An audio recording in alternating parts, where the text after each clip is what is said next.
او یاد ساته یو حدیث کې راځي چې په کم کور کې د سحر موز اهتمام نکېږي، په کم کور کې چې د سحر موز اهتمام نکېږي هغه کور ته الله درې عذابونه لېږي، هغه کور باندې الله درې عذابونه مسلط کوي. اولنی عذاب چې په داسې کور باندې الله غریبی مسکینی راولي، لاچاری په دوی باندې مسلط کی، غریبی په دوی باندې مسلط کی، باوجود د ګټې وټې نه چې کور 3-4 کسان لګیا دي مزدوریانې کوي، وافره مقدار کې تنخواه اخلي، لیکن بیا پکې هم بر برکت نه وي، د دوی په رزق کې د دوی په روزه کې الله بر برکت بیا نه اچي، په دوی باندې الله غریبی مسلط کی. په چا باندې چې کم کور کې یو سړی داسې موجود وي چې هغه سحر موز اونکي، بیا چې یو کور کې 3 کسان موجود وي، 4 موجود وي، پورا ټبر اود پروت دی، په هغوی باندې بس عذابونه بیا راځي. نو اولنی عذاب هغه کور باندې چې په کوم کور کې داسې افراد موجود وي چې د سحر موز نه کوي، نو الله په هغوی باندې غریبي راولي، غریبي په مسلط کی.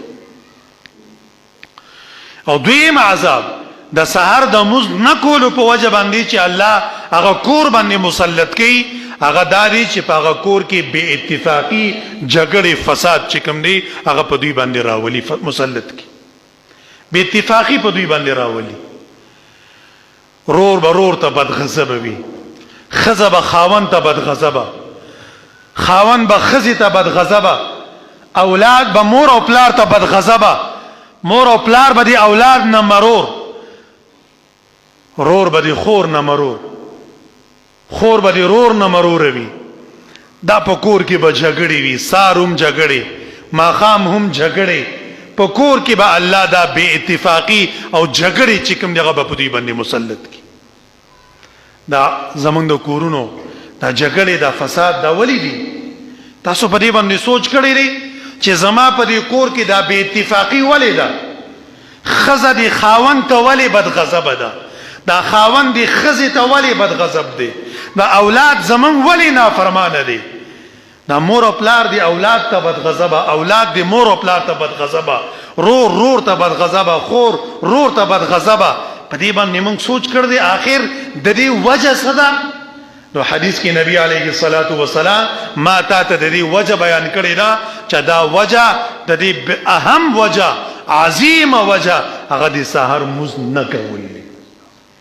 چې کوم کور کې داسې افراد موجود وي چې هغه د سحر موز د ادا کولو اهتمام نه کوي، تر 9 بجو پورې 10 بجو پورې پراته وي، د غفلت زندگی نه ډکه زندگی چې کومه دغه تیری، نو په داسې کور باندې الله بے اتفاقی مسلط کی، دا عذاب په دوی باندې چې کوم دغه راولي. دا دویم عذاب شي. او دریم عذاب ډیر خطرناک دی. کم کور کې داسې کسان موجود وي چې هغه سحر موز نه کوي، نو چې یو ورځ موز نه کو، نو الله دې زړه نه د ایمان یو حصہ تر نه اوچته کی.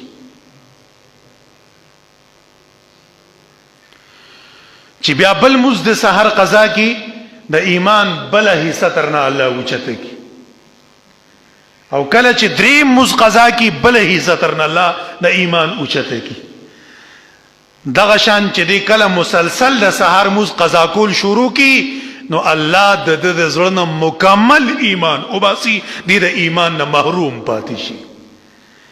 بیا دې معاشره کې ګرځي، ما تا ورته مسلمان ویو لیکن د په زړه کې ذره برابر ایمان نه وي، دی بیا براینام مسلمان وي، براینام مؤمن وي، ځکه د په زړه کې ذره برابر ایمان نه وي.